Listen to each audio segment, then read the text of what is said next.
So I usually do my homework. I'll find somebody who knows somebody or something. They could give me some information, like, who is it? Like, who is he? And, Frenchie, they got me the tape. They got me the tape of his mother's house, where his mom's work at. You know what I'm saying? The other cribs, the studios, stuff like that. That's the Cali tape. Right. Okay. I had all of it. So this is the daughter of the ruler of Dubai, and apparently she uses controversial rule on social media. Leave it to 50 Cent to keep his foot on French Montana's neck. If there's one thing about 50, it's that he always has a troll ready, especially when French's name pops up in the blogs. But this time, it's not just jokes. His latest shade cracked open a much bigger conversation.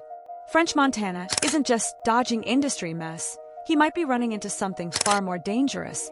The gold-plated cage of Dubai royalty that on the surface, the headlines read like a flex. French Montana engaged to Dubai princess worth $18 billion. To a casual fan, it looks like French finally leveled up from street rapper to global mogul. But scratch beneath the glitter, and the picture isn't so clean. Word in the industry is that French's move isn't all about love, it's about survival. With Diddy still caught up in federal heat and investigators allegedly gathering evidence on anyone close to those infamous freak-offs, French needed a plan B. And Dubai looked like paradise, but paradise is shadows. People familiar with Dubai's underbelly will tell you the towers shine, the cars sparkle with diamonds, and the money never ends. But some royals carry reputations that make Hollywood scandals look tame. For years, whispers have circulated about powerful princes with appetites too wild to even print, about Western celebs being flown out for activities no one dares say out loud. These rumors didn't just appear yesterday.so when folks see French Montana, a man known for chasing bags, partying hard, and aligning with powerful men for a come-up, suddenly arm in arm with a princess and a $7 billion safety net. The math looks too convenient. It's not that people think he can't love her. It's that survival seems like the bigger motivation, and this is where 50 Cent's shade cuts deep. When he says French got bought, it's more than a joke about an engagement ring. It's about the perception that French simply traded one master for another.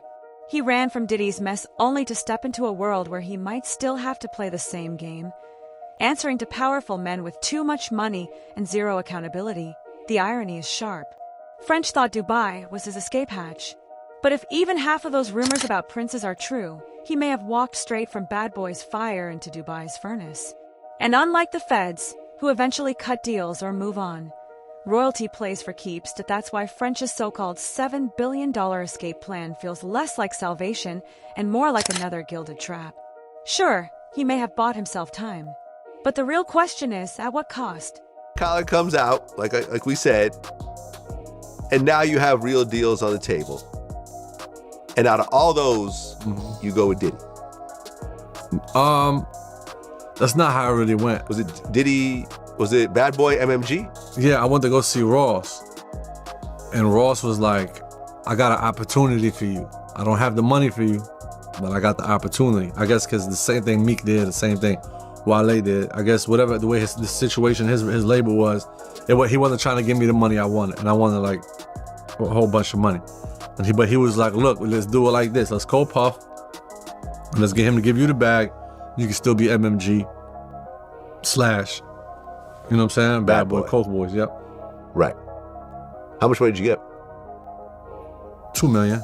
Let's rewind, because you can't really understand French Montana's escape to Dubai without first breaking down how he even ended up in Bad Boy's orbit. French didn't just walk into that deal off the strength of Pop That. Nah. From the start, that signing carried a funky odor. And now, with everything that's been exposed about Diddy over the past 2 years, fans are looking back with sharper eyes. Here's what most people forget. When French was shopping for a deal, he wasn't some desperate mixtape rapper.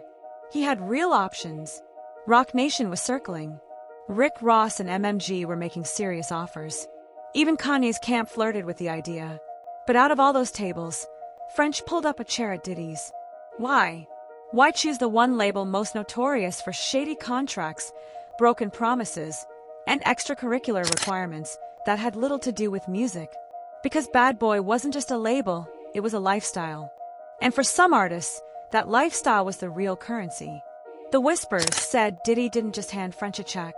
He handed him access to the parties, to the women, to the infamous freak-offs, and to that unspoken deal.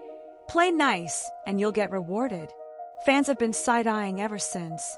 Partly because French himself admitted he took less money up front than Ross or Jay were offering. But he picked Puff anyway. And partly because every time French was spotted stumbling out of those infamous villas looking half dead, the internet clocked it.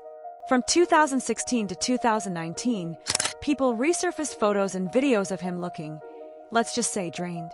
And the timing always lined up with weekends Puff was celebrating him. Things only got messier after Diddy's arrest in 2024, when producers and ex-associates started spilling about what it really took to lock down a deal. One producer even swore Puff blackballed him for refusing to join a freak-off. So naturally, folks looked back at French's sudden rise and said, "Oh, so you stayed and signed? We know what that means." Now, is there a smoking gun receipt with French's name? No, but the circumstantial tea is boiling hot. Diddy gifting him a Sir French vanilla flavor the morning after they were allegedly together all night. That viral birthday clip with Diddy in a robe and French shirtless, both looking spent. French himself admitting he wanted the big bag, and Puff was the only one offering. To the industry, it looked like a normal label signing. To the streets, it looked like a man willing to pay a personal price for career elevation. And that's why people think he's running the same play in Dubai. Once you've proven you'll trade dignity for opportunity, folks assume you'll do it again, just with a bigger bag and a different master. Hi, guys. Here's where the rabbit hole gets deep. In mid-2024, French Montana shows up at Paris Fashion Week, not just flexing a new fit, but allegedly debuting a fiancé. And not just any fiancé, Shikhamera, a princess tied to one of Dubai's ruling families. Baby, that ain't no regular Bronx love story. That's a chess move, because around that same time, the feds were stacking evidence on Diddy. The freak-off tapes, the trafficking whispers, the money laundering angles. Anybody in Puff's circle was suddenly radioactive. Artists, assistants, producers, even random friends were getting subpoenaed or grilled. And French, he wasn't just a casual associate. For years, he was practically Diddy's shadow, birthday trips, champagne endorsements, constant cosigns. If prosecutors wanted to lock their case airtight, his name had to come up. So what does French do? He doesn't just lay low. He links himself to one of the wealthiest dynasties in the Middle East. Reports say Shikhamera's family is worth over $18 billion. That's oil money, generational money, the type of wealth where $7 billion is pocket change. And marrying into that doesn't just buy you security, it buys protection. A new passport, residency in a place where outsiders don't get to snoop around the royal family's business. The streets say French isn't moving for love, he's moving for survival. They point to how fast the engagement came together, how perfectly it lined up with the federal heat back home, and how French now spends more time in Dubai than in New York or LA. To fans, it looks like a whirlwind romance. To critics, it looks like an escape plan dressed up in Cartier and wedding vows. And the optics don't lie. Every time French posts with his princess, he looks sharper, cleaner, almost reborn. But the comments stay messy. Boy, you traded Diddy for Dubai. Or the harsher, better hope those sheiks don't treat you like Puff did, because here's the gag, French thinks he leveled up by running to Dubai. But folks who know how Middle Eastern royals flex their power will tell you this. Sometimes you don't escape a fire. You just walk straight into a hotter one. And I tell you what I actually learned. A friend of mine is an air hostess, and her friend was on a flight with her, and her friend was eating like a very specific diet. So apparently the thing is, it's actually a control thing. I don't know if I can speak about sheikhs. No, speak. So these guys actually pay these women to hold a strict diet for like 2 weeks so that they can know that they are in complete control of what that woman is putting into her body, and the girl is shit on them. Wow. So the girls aren't even getting shit on, the girls are shit on these guys, because then the guys feel like it's sick, like it's a control thing. So then they know like, oh, you listened to me for 2 weeks. Yeah, so that's probably their kink, that girls actually listen to them. No 2-minute noodles. Here's the part French probably doesn't want to hear. Running from Uncle Sam to the UAE doesn't automatically mean freedom. It might just mean signing up for a different kind of contract. Dubai sells itself as lumbos, skyscrapers, and pet tigers on yachts.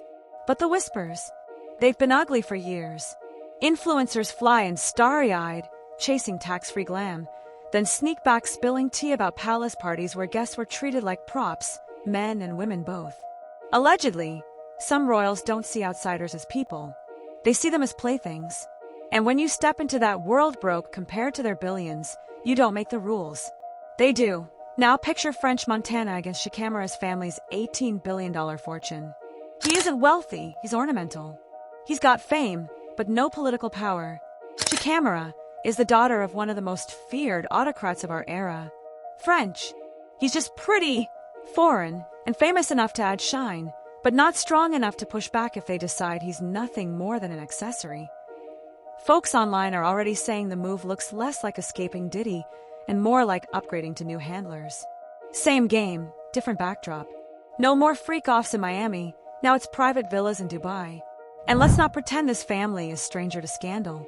Remember Shikamaru's viral Instagram divorce in 2024? She shocked the world, ending her marriage with 3 words. I divorce you. Admirable, sure, but also proof of how chaotic royal life can get. Add in her relatives. Princess Latifah's failed escape, Princess Shams's alleged abduction.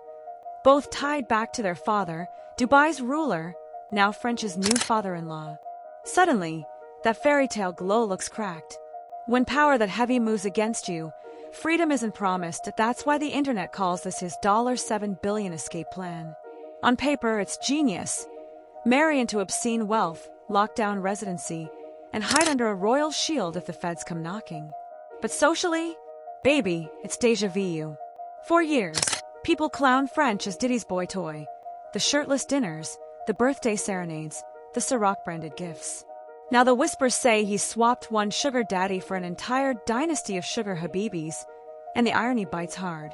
Hip-hop sold French as the hustler, Moroccan grit, Bronx grind, Coke Boys pride. But Dubai royalty doesn't play like bad boy records. You don't outshine them. You don't embarrass them. And you definitely don't outlive your usefulness. If even a fraction of the Whispers are true, French didn't escape a velvet leash. He just traded it for a golden cage so yeah, he may have left hot water in the States. But in Dubai? Phew. He might be sitting right on the stove. Table, and I'm sure there were some other ones also. Yeah. I came to Steve Rifkin when I had Chopper Down. Mm-hmm. I walked in the office, it was him and Gabi. Yep. And Gabi was the manager. I was like, yo, Steve, give me $200,000. Let me go make music. You know what I'm saying? Just let me. Steve was like, nah, I'll give it to you. Never got it. Never got it. I dropped Which is funny because Gabi's the president of SRC. Steve is like the CEO, but yeah, so I don't know what type of but Steve makes the final call. Yeah. So I asked for $200,000. You know what I'm saying? And it's like. Now here's the gag. In the middle of all this chaos, the loudest voice dragging French is 50 Cent. But pause on that for a second. What if 50 ain't just clowning? What if he's actually warning him? You know how 50 moves. Big Brother energy, roasting you nonstop but secretly wanting you to win. He's been shading French for years, calling him washed, calling him a Diddy leftover. But maybe, just maybe, he sees the trap French is walking into. A trap that doesn't look like chains, but reeks of those velvet cages people whisper about in Dubai, but flip the script. What if French doesn't see it as a trap at all? We look at him like, damn, bro, you sold your soul for protection. But what if this is exactly what he wanted? Some folks chase freedom, others chase comfort. French might not see himself as a prisoner in a palace. He might see himself as chosen. The Bronx kid who hustled mixtapes and ended up with gold-plated security. We might call it hell. To him, it could be heaven with AC servants and a driver on call. And that's why 50's jabs cut so deep, because they're laced with truth. 50 built his legacy on independence, on owning his name, on flipping street power into boardroom dominance. French, meanwhile, might have flipped survival into servitude to who's really winning? The man still fighting for credibility in rap? Or the man sipping tea behind palace walls, untouchable, scandal-proof, sitting on $7 billion worth of insurance? It's messy. It's ironic. And it's the paradox French Montana lives in now. To us, he looks like property. To him, he feels like royalty. And maybe that's the biggest twist of all. 50 Cent might be dragging him for sport, but French Montana could be smiling, thinking, this was the plan all along.